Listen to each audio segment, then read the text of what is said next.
महाराज की जय।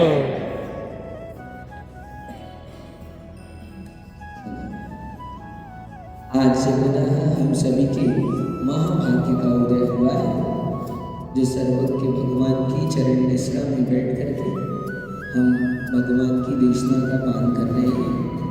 बगीचा वालों के पुण्य का क्या कहना है?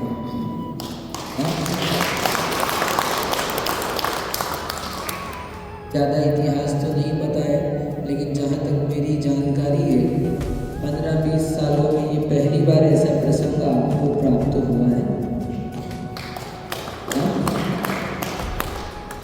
निश्चित अभी तक सचिन भैया ये श्रावकों का बगीचा था, आज ये साधुओं का बगीचा है। सभी प्रकार के श्रावक यहाँ पर थे, लेकिन आज यहाँ चतुर्विध संघ है, मुनि, आर्यिका, श्रावक और श्राविका, ये चतुर्विध संघ है। निश्चित पूर्व पुण्य के नियोग से ही ऐसे शुभ संयोगों की प्राप्ति होती है, और तुम लोगों से भी ज्यादा हमारा पुण्य है। क्यों? बगीचा में प्रवेश किया तब साधु के दर्शन हुए, और बगीचा से जाने वाले हैं तब साधुओं के दर्शन हुए।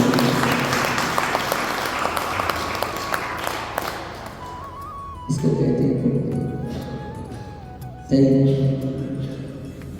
कोई माता जी की सारी बातें कह रही थी, लेकिन एक बहुत अच्छा सिद्धांत आपको बता दें। दरअसल दर्शन ओम प्रकाश जी और दत्तेंद्र जी ध्यान से सुनो।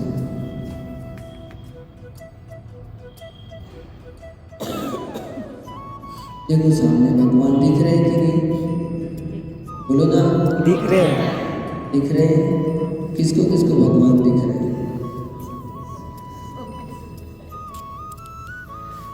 भगवान है इसलिए दिख रहे हैं कि तुम्हारी श्रद्धा है इसलिए दिख रहे हैं।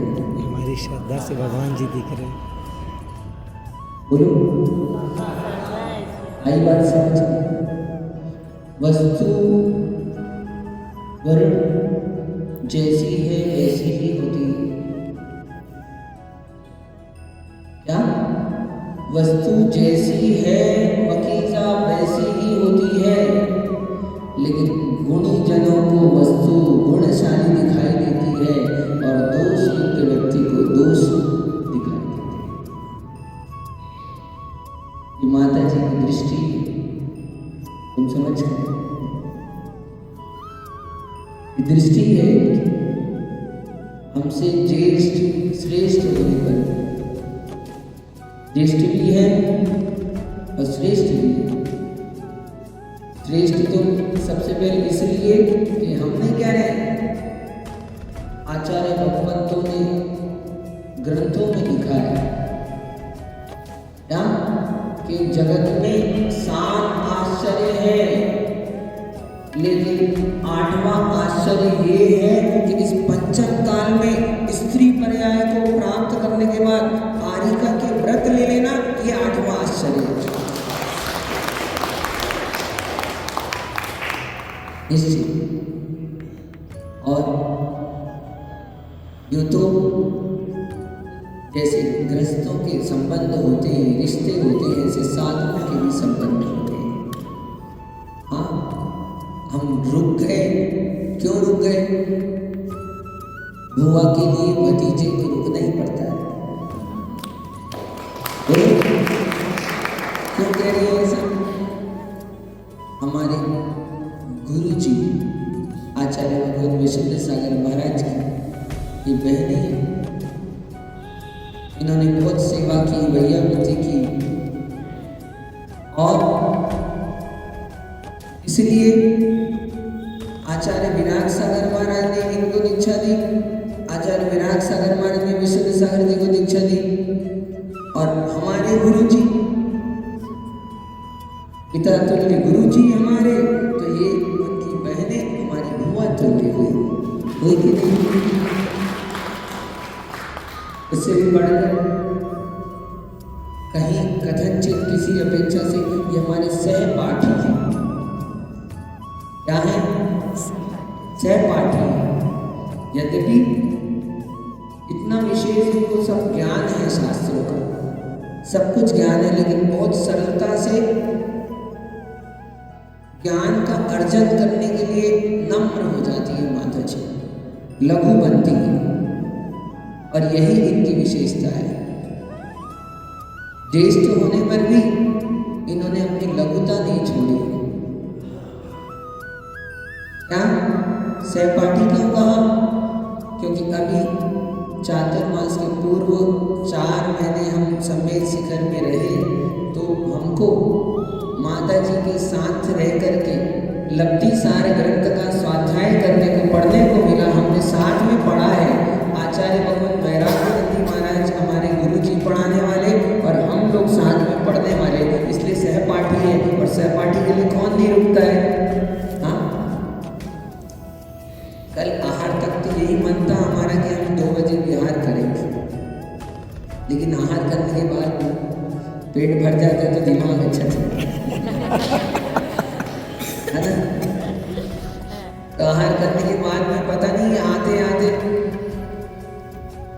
सूचना मिली कि कल सुबह ही आ रहे हैं। तो मैंने बोला सुबह आ रहे हैं तब तो सोचना पड़ेगा। फिर भी हम सोच रहे थे, असमंजस में थे, रुके कि जाएं, क्योंकि अभी आपको पता है हमारा एक दिन का कैलकुलेशन से चल रहे हैं। यहाँ 24 को ही निकल जाते हैं हम, लेकिन विधान रथ यात्रा के निमित्त से हम रुक गए, तो 24 को रुक गए, तो 25 भी, और 25 को आपकी कृपा से रुक गए। तो हम कह रहे थे क्या कि आहार करके लौट रहे थे, हम असमंजस में थे कि रुके कि जाएं, लेकिन फिर हमने सोचा कि अब फिर माता जी के दर्शन कब होंगे, कहाँ मुलाकात होगी? तो सीधा इंदौर में होगी। साधुओं का तो ऐसे ही है। कल कहा था ना, तुम लोग कार और बेकार वाले हो, हम सब नमोकार वाले हैं, इसलिए मिलने में समय लगता है। एक बार वहां निकले बिछड़े तो कब मिलते हैं कोई पता नहीं चलता है। मिलेंगे कि भी नहीं, इसकी भी गारंटी नहीं होती है। क्या भरोसा? इसलिए हमने सोचा चलो ठीक है, पुण्य का नियोग है। विधान प्रारंभ किया था तो मंगलाचरण हुआ और विधान का अंत हुआ।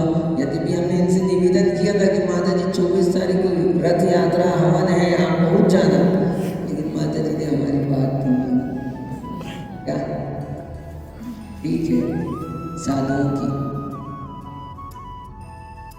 ऐसे ही व्यवस्था होती है, कुछ निश्चित नहीं रहता है कब कहाँ पर किसका कैसे अड़चन आ जाए, कोई बाधा आ जाए, अंतराय आ जाए, विघ्न आ जाए, कोई ठिकाना नहीं रहता कहाँ रहते हैं। तुम तो देख ही रहे हो साक्षात। अब यहाँ नहीं मिलते, लेकिन तुम लोगों का पुण्य इतना जोर मार रहा था कि तुमको ये सौभाग्य मिलना था। नदियों का संगम तो कई लोगों ने देखा है, लेकिन तुमने साधुओं का संगम देखा, ये सबसे बड़ी बात है। पहले भी देखा, बाद में भी।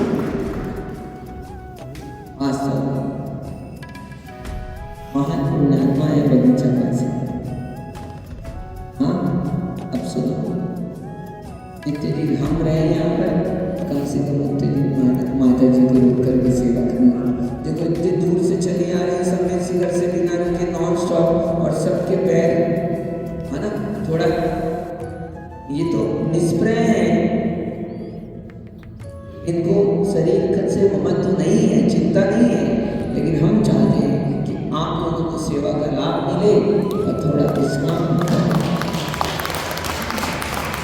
अच्छे से माता जी का लाभ प्राप्त करें। जितना ज्ञान आचार्य विराग सागर महाराज के पास था, उन्होंने इनको दिया ही, लेकिन उससे भी बढ़कर इन्होंने आचार्य भगवान विशुद्ध सागर महाराज से भी ज्ञान प्राप्त किया, आचार्य वैराग्यनंदी महाराज से भी ज्ञान प्राप्त किया। और जहाँ मार्ग में इनको जो भी साधुगण मिलते हैं, उन सब से माता जी सीखने के लिए तत्पर रहती है। ये इनकी विशेषता है।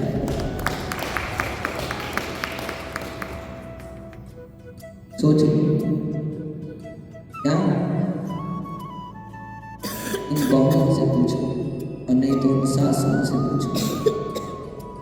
दो बहुओं को भी रखना कठिन होता है एक साथ। हाँ, होता है कि नहीं होता, बताओ कितने? हाँ बोलो ना, नहीं में कठिन होता है सज्जन भैया। दो बहुओं को भी घर में रखना कठिन होता है।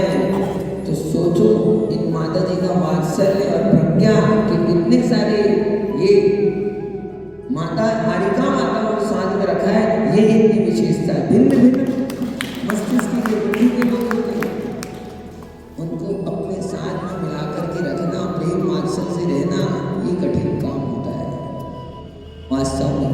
और ये पंचम काल में साधुओं को क्या है, साधु के लिए तो फिर भी बहुत व्यवस्था है, लेकिन कठिन है आरिका की चर्या का पालन करना। अनेक विषमताएं, साधु से ज्यादा प्रतिकूलताएं आरिका माता को होती है। इतनी विषमताएं होती है, और ऐसी विषमताओं में भी ये बड़ी दृढ़ता से अपने चारित्र, दर्शन और ज्ञान का पालन करते हुए अनवरत इस मार्ग में बढ़ रही है। माता जी गणनी आरिका है, लेकिन उनकी लघुता देखी तुमने।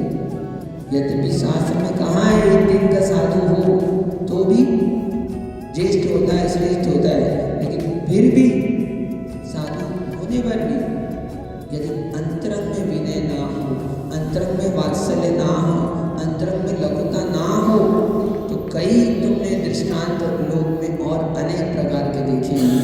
लेकिन आज हमारे मस्तिष्क पर ये दृश्य, ये दृष्टांत हमेशा के लिए स्मृति पटल पर छप जाने वाला है कि तुमने आज क्या सरल साधुओं का संगम देखा है, समागम देखा है। निश्चित ही पुण्य का नियोग है। बस इतना ध्यान रखना कि ऐसे ही साधुओं की सेवा करते रहना। और माता जी ये बगीचा नाम का बगीचा नहीं, ये वास्तव में बगीचा है।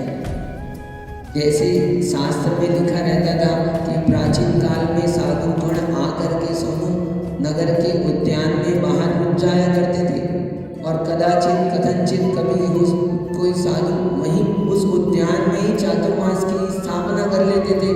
तो ऐसे ही माता जी आप कभी लौट करके आए तो आपका चातुर्मास इस बगीचा नगर में हो, ऐसे ही हम अभी करते हैं। क्यों? क्योंकि यहाँ का वातावरण अति प्रशस्त है, यहाँ स्वास्थ्य लाभ होगा, ज्ञान लाभ होगा और साधना में वृद्धि होगी। इतना प्रशस्त क्षेत्र है कि ग्रीष्म काल में भी यहाँ पर यद्यपि गर्मी पड़ती है, लेकिन शाम को छत पर चले जाओ तो ऐसा महसूस नहीं होता कि हम किसी क्या गर्मी का मौसम है और ऐसा लगता है यहाँ पर कि हम क्षेत्र पर किसी सिद्ध क्षेत्र अतिशय क्षेत्र पर बैठे हैं, ऐसा महसूस होता है। इसलिए आपको कभी भी मौका मिले, फिर से पुनः अवसर मिले, और मुझे पता है शिखर जी तो फिर से आपको आना ही है। हाँ, क्यों आना है? क्योंकि शिखर जी के बिना किसी का मन लगता ही नहीं है। हम रोज इसलिए कहते हैं चलो शिखर जी, क्या कहते हैं रोज हम? चलो शिखर जी, क्या कहते हैं? चलो चलो शिखर जी। शिखर जी। हम लौट करके आए हैं शिखर जी से, फिर भी हम कहते हैं चलो शिखर जी। क्यों? क्योंकि वो शाश्वत सिद्ध भूमि है, वहाँ अनंतानंत साधकों ने अपनी साधना की है और उनकी साधना के परमाणु आज भी उस स्थान पर सर्वत्र बिखरे हुए हैं। और जब हम वहाँ जाते हैं तो वहाँ सहज ही भावों की विशुद्धि हमें प्राप्त होती है। इसलिए ऐसे शाश्वत सिद्ध क्षेत्र पर आप जब पुनः पधारें तो हम भी चाहते हैं कि हम भी पुनः शिखर जी लौटे, तो हमको भी क्या आपका फिर से सहयोग शिखर जी में मिले, ऐसी भावना। 4 महीने आपके साथ रह करके जो ज्ञान अर्जन किया वो हमारे जीवन की बहुत बड़ी उपलब्धि है। वह ग्रंथ जो हम सोच भी नहीं सकते, कल्पना से परे था, माता जी की प्रेरणा से ही हम वो पढ़ पाए, माता जी की प्रेरणा से ही हमको उसका लाभ मिल पाया। ऐसा लब्धि सार ग्रंथ हमने आचार्य भगवान वैराग्यनंदी महाराज से वहाँ पर पारायण किया है, पढ़ा है, पारायण तो नहीं किया, पढ़ा है, अभी पारायण बाकी है। तो ऐसी भावना बातें कि ऐसे ही साधु साधुओं का संग मिलता रहे और इन सबको देख करके अंतरंग से दर्शन ज्ञान चारित्र की वृद्धि होती है, मोक्ष मार्ग के प्रति विश्वास दृढ़ होता है। इनको देख करके अपनी चर्या में स्थिरता आती है। इनकी ये महाव्रतों की साधना, क्या ये महाव्रतों की साधना, जब कहते हैं ना कोई जब दूसरा व्यक्ति ये कर सकता है तो अपन नहीं कर सकते क्या, तो दूसरे को देखकर प्रेरणा मिलती है ना। तो जब ये महाव्रतों का इतनी दृढ़ता से इतनी अच्छी तरह पालन करती है तो इनको देख करके हमको प्रेरणा मिलती है कि माता जी इतनी अच्छी चर्या करती है तो क्या हम नहीं कर सकते? इनके जैसे बनने की हम भी कोशिश करते हैं, इनकी जैसे चर्या पालन करने की हम भी कोशिश करते हैं। यही भावना बातें कि अब इंदौर में माता जी बड़े उत्साह से, अच्छा है आप पहले पहुंच जाए हमसे, आपका रास्ता थोड़ा शॉर्ट है, हमारा थोड़ा सा लॉन्ग कट है, तो आप वहाँ पहुँचे और वहाँ पर पुनः हमको आपका दर्शन लाभ मिले, सानिध्य मिले, और यदि आप वहाँ रुके तो वहीं पर वहाँ भी स्वाध्याय का लाभ मिले। ऐसी भावना के साथ जब बोले परम पूज्य आचार्य भगवान विशुद्ध सागर जी महाराज